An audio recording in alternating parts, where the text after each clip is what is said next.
In this video, I'm going to be going over one of the coolest programs that I've used lately, and that's Topaz Labs Video Enhance AI.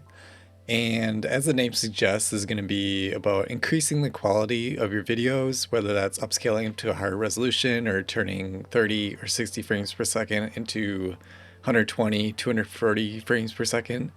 Or simply just bringing out the details and sharpness and the things like that that really make the videos pop out and look more lifelike. And so those three things are going to be what I'm going to be focusing on today, as they're some of the more impressive things that you can do with Video Enhance AI. So first I'm going to be talking about increasing the details in our videos. So for this, it's kind of like the general use, the everyday use that I'm using Video Enhance AI for. It's not really doing any upscaling. It's not, slow-moing the footage. It's just making what you have look even better. It doesn't even necessarily mean that your original footage is not that great or it's like blurry or anything. If you have great looking footage and you run it through Video Enhance AI, I think you're going to be really impressed with what you see come out of it, because what you think you have is really good. It just gets better with this program. The way I think about it, it's like turning a lower level lens into a high quality lens. So for example, like shooting with my 100-400 f 4.5 5.6 from the Canon, it's a great lens. It's like really compact and lightweight and whatever for what it is. The problem is it doesn't resolve details that well. So I really like this program and running those clips through this, because it seems to bump it up to a level of like a higher end L series Canon lens. So it kind of looks more like my 200-400, which is really, really good at resolving those fine details. It's not about edge sharpness or, like increasing the sharpness in the high contrast areas, because first of all, that's simple. Like any program can do that. But also that look is usually not very favorable for videos. But this is more talking about like those fine details within the subjects. So like bringing out fur detail or feather detail and things like that. It just makes the subjects pop out and look more dimensional. So that's where we're going to go into the program here first and take a look. Alright, so this is a long build curlew that I filmed back in December in Monterey Bay. And it's got okay sharpness, okay video quality. I shot this with a Canon 100-400, which is not very good at resolving fine feather details. But it's got alright edge sharpness, and it's pretty light for what it is to carry around. And so for this one, I just want to show how we can enhance the details of it without doing any upscaling or slowing it down or anything like that. Show how you can bring out these fine feather details that the lens couldn't do. And so first things first, let's look over here, and we can see in the AI models there's either suggested or all models. And either way, what we're going to want to do is find Proteus Fine Tune. So we can either scroll down in this to Proteus Fine Tune, or it's usually popped up no matter what option you choose here. You can usually find it as one of the options. But I usually just keep it on the all list and then just select it here. And what that does compared to all the others is you have all these options to manually control the output. And so for this, this was shot in 4K, so we can do an output size of 4K. And I just usually set it to 100% DeNoise D-block, which means it's not going to do any upscaling. And then from here, we can start setting our model parameters. And first things first, we can do an auto detect. So what I find is that this auto detect, it doesn't look at the entire footage and then choose based on the entire footage what to do here. It does it based on the single frame that you have shown here. So say if your long clip has something that's kind of more noisy than others, say you're like shooting into shadows for part of the clip, or like it's a little bit out of focus for some of it, it's going to influence this. So you kind of want to choose the best representation of your clip and then do the auto. So I'm just going to move up a little bit here, because I think there's a spot where it's kind of looking at me, and this is kind of showing the best of this footage. So we'll do auto and then adjust a little bit to what it thinks it should do. Then we can go in here and kind of tweak things to what we know is happening. So For this, there's not compression. This is, you know, straight out of the original footage, and it's in ProRes that I brought it over in, and then I'm going to export it in ProRes from here as well. And details, yep, that's what we're going to do. We want to do some sharpening. Noise is not too much of an issue, so I'm just going to turn that off, and dehaloing is not an issue here. And then this de-blur and anti-aliasing, that's kind of means, you know, how much sharpness is going to put back into it. It's kind of like a multiplier, I guess, of the sharpen and recover details. Maybe not. Maybe Topaz is like, that's not what it does, but that's kind of how I think of it as. And either way, I usually put this around like 6, like 5 to 7, so 6. And from here, we have our auto settings of what it thinks the recover details and sharpen should do. And from here, we can hit preview, and it'll play out a little bit of it. And we can also, before we do that, we can choose the number of frames that's going to preview us to do. And so if you have a faster computer, you can do this a lot higher number of frames. So I usually do it like 120 because my computer's pretty fast at rendering this out. But for YouTube and getting this done, I'll just leave it at 30. You may want to do it like 15 if your computer's slower, but it's always a good idea to do preview and see what you're going to get out of this. So then you'll see it's going frame by frame and updating this preview. You can drag this around to get a better framing to make sure you can see the clearest possible image to compare by. And you can already tell there's a good change here. Look at the little bit of details coming out in the feathers here. And if you want to bring that out even more, just close this out. It's going to stop the preview. And in my experience, recovered details does as it says better than doing sharpening. Sharpen is kind of doing the edge detail, whereas recovered details is kind of doing the finer stuff. So I'm going to bring this up to like 35, maybe for YouTube, since it's harder to see things, I'll do like 40. And sharpen, I would probably even reduce, but auto says 39. Let's just keep it, because also YouTube compression is going to make all this kind of harder to see. So let's preview this again. And it is looking nice. So the head was a touch out of focus probably when I was shooting this, but it's nicely recovered in the new footage. And I'm already feeling it. This is looking good. This is a nice improvement. This is what I'd expect to see out of a more expensive lens like my 200 and 400. And this is, you know, this shooting with the 100 and 400 has the lightness and the, you know, portability, but it doesn't resolve the details. So it's almost like I'm getting best of both worlds when I run things through Video Enhance AI. So let's close this out and save it out. And then I'll play the side-by-side comparison of the before and after for you on the screen here. Another thing you'll notice here as it's running through is that this program does a really good job of getting that separation between the subject, what's in focus, and between that and what's in the background that you don't want to be sharpened or anything done to. You don't want to enhance those details, because then it just starts getting really busy and looks weird. And, you know, when you try to sharpen something that's not sharp, you know, that kind of thing. But this program does a really good job of figuring out what's in focus and getting the details done on that, and then leaving the rest alone. All right, next we're going to talk about upscaling video.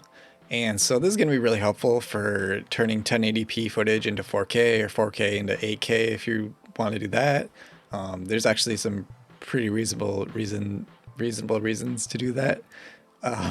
So it's really nice. So if you think about like how some cameras only do higher frame rates in lower resolutions, so like you can do 1080p at 120 frames per second, or some cameras can do 1080p at 240, but you know, you don't get that 4K 240, things of that nature. So it's really good for upscaling video up to kind of like one step ahead. So 1080p, it looks pretty good when you upscale it to 4K. I mean, when you have 4K, it looks pretty good when you upscale it to 8K. And I'm just gonna jump right in here and show you what I mean, give you some examples. This American mink I filmed, I think a couple years ago by now. Filmed it in Wisconsin, and it's just running through the snow and then drops down into the water. And so for this, it was shot in 1080p with the Sony FS5. And this, I'm going to do the same thing. I'm going to do the Proteus. And the difference is going to be, I'm going to go down here and change the output size to 4K, which I guess I don't have to change it because that's what it is already set. But so it's 1080p footage that I'm going to upscale to 4K, so 200%. And then I'm going to go to a frame that I think represents this pretty well, and this is going to be the one here. And then I'm going to do the auto setting like I did before. And again, there's not really compression to worry about. There's not dehaloing to worry about. Noise, it's pretty much fine. So I'm going to take that off as well. And this is pointing towards anti-aliasing, which is not really the issue with this. So I'm going to go back to around like 6 on the de-blur side of things. And from here, we got these two options, recover details and sharpen, to deal with. And to see the difference of these, I'm going to bring up the split view here. Or not split view, sorry, side-by-side view. And so we have, it just shows the original scaled and then the 4K. So let's zoom in here. So this is basically saying that if you took the footage and you blew up to 4K without doing any of the AI work, that's what this side shows. And then this is going to be like with the AI. So let's change the recovered, like you see how it's like kind of small in frame, and it's a furry animal, and there's a little bit of detail, but we could bring that out definitely as we're upscaling this 1080p to 4K.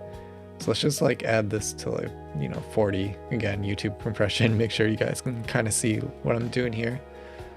Sharpen's pretty good at 25. Let's just preview this.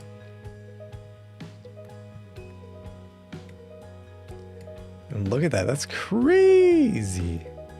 Look how much clearer it is. And like, we're not even talking about, 1080p to 1080p, and then you get some more details. It's like we get 1080p going to 4K, and it looks better. Like it's crazy how both. Look at the detail in the snow here. Oh, it looks good. And one thing I always worry about when you're doing these programs is like the water and like all this constant movement. But it looks good here. It looks real good. You got the snowflakes. I'm not sure if that's going to be picked up on after the YouTube compression, but there's these snowflakes coming through here, and they're sharpened, and you can actually make them out in this footage. So this looks great. I don't have to do anything else to this one really. So that's how easy it is in this program to just upscale your footage and make it look so much better. And so I'm just going to process this out.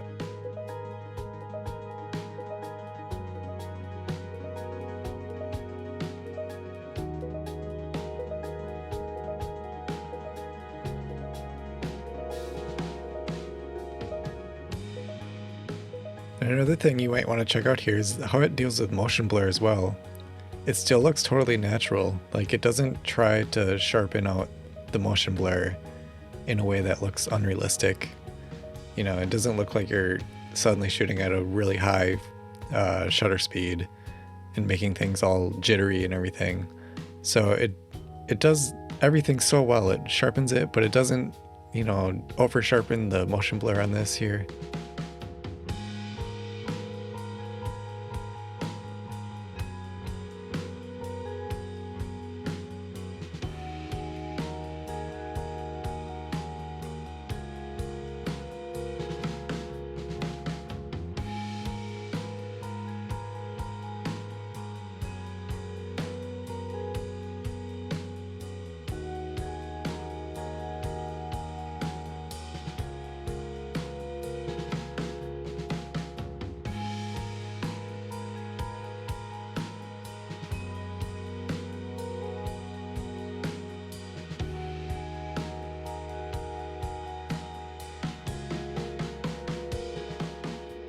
All right, so for our next example here, we're gonna upscale it because we see the duck here, the hood merganser, is a little bit small in the frame, and I'd like to increase the size. But then after I do that, I want to also slow it down even more. So I want to slow it down by double. This was shot, I believe, at 120 frames per second. But if I double the slow motion, then I can get to 240 frames per second. And this is going to result in being an 8K 240 frames per second piece of footage, which is pretty crazy. So the original here is 4K. And so let's go ahead and double that to 8K first, because once we get into the slow motion, which is Chronos, you'll see that you can't actually upscale it from here. So you have to do one and then the other. So we're going to do the upscaling first, and we're going to go to 8K. So scroll down here and we choose 8K, or you can also do 200%. Same difference. And then we're going to go up here and we're going to choose example photo or example frame. And not compressed. Dehaloing doesn't matter. Let's bump this up more. Noise, I don't think, no, this doesn't have any noise really going on to it. Recover details like we always do. Let's bump that up to like 40, 45 maybe. Just to make sure you can see it. And then let's preview this.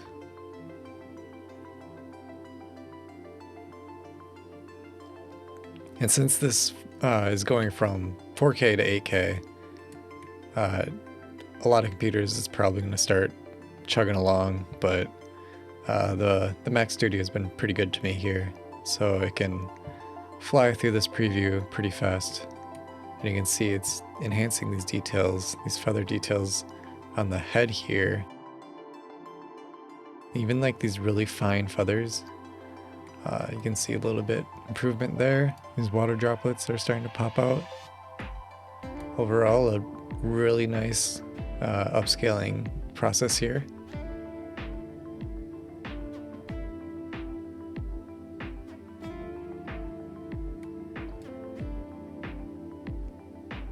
Alright, so here's the playback. And it's looking really good. Look at, like right here. Hopefully, I don't know if any of the stuff ever comes out on YouTube as great as I see it here. But like this area here, it looks perfect here. It looks so lifelike. I can see the eye is probably a little bit out of focus the way I shot it, but it's recovered pretty well here. Oh, this fine feather detail right in this area too. It just looks so great when you, like, I'm also zoomed in. This is not going to be the way it's played out. So if you zoom out even more, like, it looks freaking good. All right, so let's close this and let's process this through, and then we're gonna also slow it down.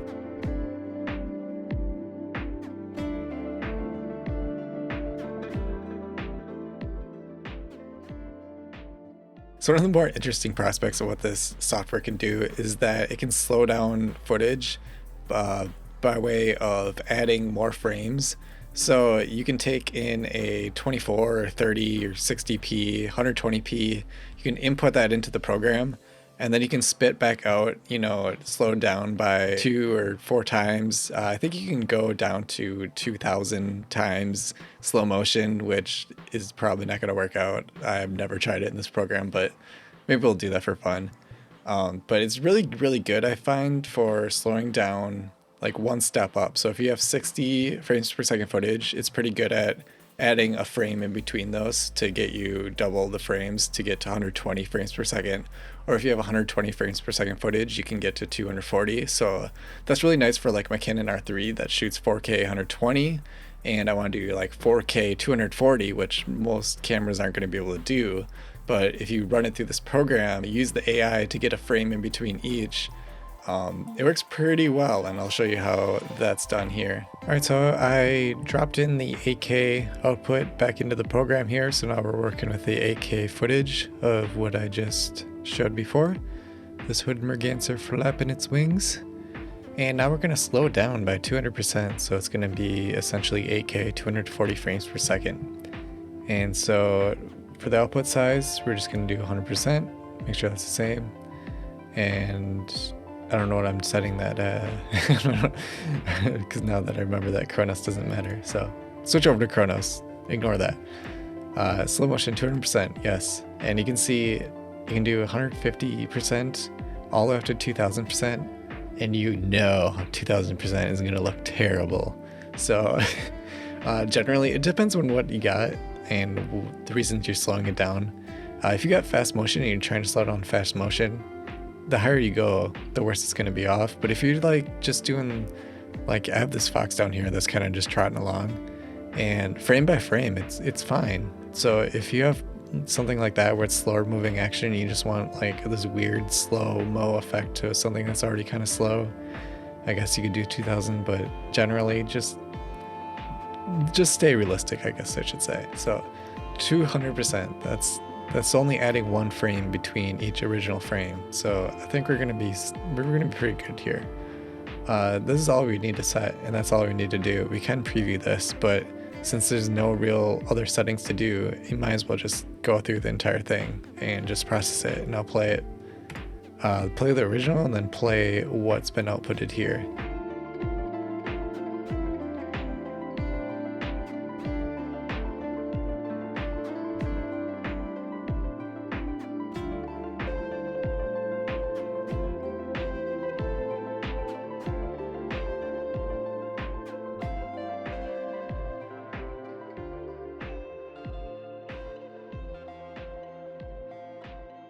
Some of the downsides is, first of all, the rendering time. It depends on your computer.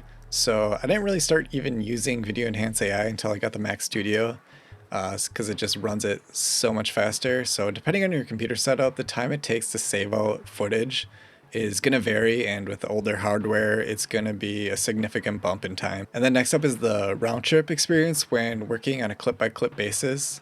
So how I use Video Enhance AI is going to be towards the end of my video workflow process in the editing suite. So I have all my footage color graded, and it's usually stabilized, but if I need a little bit of extra room to stabilize, I'll usually run it through here and then stabilize after this. But anyways, if you are trying to use this footage in Video Enhance AI from all these little clips that have been timed out and everything in your edit, you have to export each one individually, bring it into here, get it how you want, export it out, re-edit to your timeline in the editor, and it's just kind of time consuming. And then the other downside is kind of general, but it's just not going to be perfect all the time. It's based on, AI, so sometimes it just doesn't get things right. It uses the wrong textures, so I haven't seen it in this program, but like in Sharpen AI or DeNoise AI,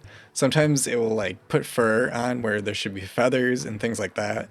So it's just a piece of software. It's going to be doing the best it can, but sometimes, it's just not going to be able to do it correctly. So for the majority of times, clips are going to work out super great in the software, but there are just a few edge cases where it's just like, it doesn't get it right. And that definitely goes for when you're trying to slow down footage. And the original footage, the action's happening so fast so that like each individual frame, the subject is so far apart that it's really hard to like get in between those and have the software figure out, where the subject's going to be and everything in between those two spread out pieces of information. So definitely slow-mo footage. There's more of a chance that it's not going to get it right than just doing the upscale or just increasing detail kind of thing. All right, so that's Topaz Labs Video Enhance AI, and it's extremely useful in many different ways, and I've really come to appreciate using it. So if you want to try it out yourself, they do offer a 30-day free trial that you can get at the link down in the description below. And while you're down there, you can check out the coupon code I have for 15% off. It's really fun to try out, and it's even more fun to try out with your own footage. So highly recommend checking it out.